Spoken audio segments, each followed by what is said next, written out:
Referenca e ministrit të jashtëm turk Hakan Fidan për motorët amerikan për avionin e ri luftarak kanë shkaktuar reagime të ashpra në Turqi. Në një intervistë nga New Yorku, Fidan tha se po presi motorët në mënyrë që të fillojë prodhimi i kanë, duke shkaktuar fërkime të brendshme pasi deklaranta e zhvlerëson narrativën e qeverisë për një avion vendas dhe kombëtar. Çështja mori dimensione të reja kur një kamera e Associated Press regjistroi aksidentalisht një bisedë private midis dy korrespondentëve turq të NTV-s jashtë shtëpisë së bardhë. Biseda private ku Fidan e hoqi qëllimisht çështjen e motorëve për shkak të konkurrencës për të pesuar Recep Tayyip Erdogan, u publikua nga një media proqeveritare dhe shkaktoi tronditje në Ankara. Gazetari, si shkuan bisedimet? Hussein Güney, korrespondenti në NTV-s në Washington. Shkëlqyeshëm, por nuk morëm asgjë, morëm përgjigjen tonë, nuk morëm asgjë. Gazetari, jo, thonë se e morëm.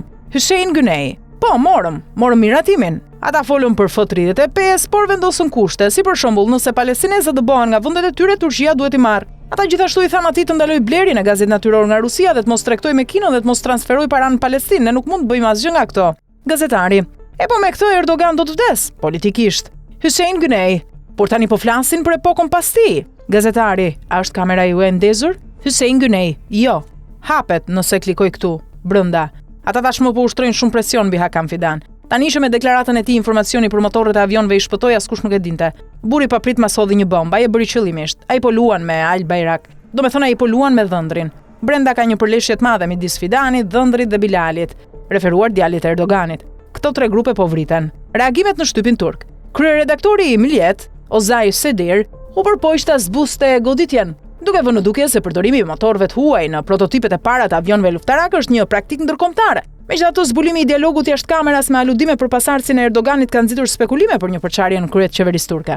Gazeta proqeveritare Miljet komentoi se do të doja që Fidanit mos e kishte nxjerr kurrë çështjen pa, ndërsa kreu i drejtorisë së industrisë mbrojtjes Haluk Gürgün nxitoi të siguronte se ardhmja e kanë nuk varet nga një motor nga një vend i vetëm. Përkundrazi, gazetari i Çum Hyrjet, Barish Terkoglu, argumentoi se deklarata e Fidanit ishte e vërtetë, por konsiderohet një gabim dhe se stuhia që shpërtheu pasqyron luftrat brenda qeverisë për pushtet. Në të njëjtën kohë, komentatori i njohur Cem Küçük i TGRT-s pretendoi se vetë Erdogan ka marrë informacion të gabuar në lidhje me programin, duke besuar se 45 avionët e parë luftarak do të kishin tashmë motor vendas. Sipas tij, Ankaraja ka mbyllur një marrëveshje për 90 motor amerikan F-110 të përdorur në F-16. Një Turqi që Erdogan do t'i lërë gjithçka në lëvizje. Duke komentuar zhvillimet e fundit, internacionalisti dhe deputeti i Demokracisë së Re Angelos Syrizos, duke folur të mërkurën në mëngjes për Sky, deklaroi se mospëlqimi i Hakan Fidan nuk është i rastësishëm dhe lidhet me skenarët që qarkullojnë në Turqi për largimin e afërt të Erdogan nga pushteti. Siç u tha, vetë Erdogan, sipas skenarëve që qarkullojnë, do të mobilizojë procedurat për largimin e tij. Siç tha zoti Sirigos, një nga pretendentët kryesor, ministri i punëve të jashtme Hakan Fidan, foli për Kan, duke lënë aludime për prodhimin e motorëve kombëtar të avionit luftarak turk. Fidan nuk flet rastësisht dhe kjo ishte arsyeja pse ai pa në muajt e mëparshëm publikimet për vërtetësinë e diplomave të tij. Në Turqi, nëse nuk ke një diplom, nuk mund të kandidosh për president dhe kishte publikime që thoshin se diploma e tij është e falsifikuar, tha ai ndër të tjera.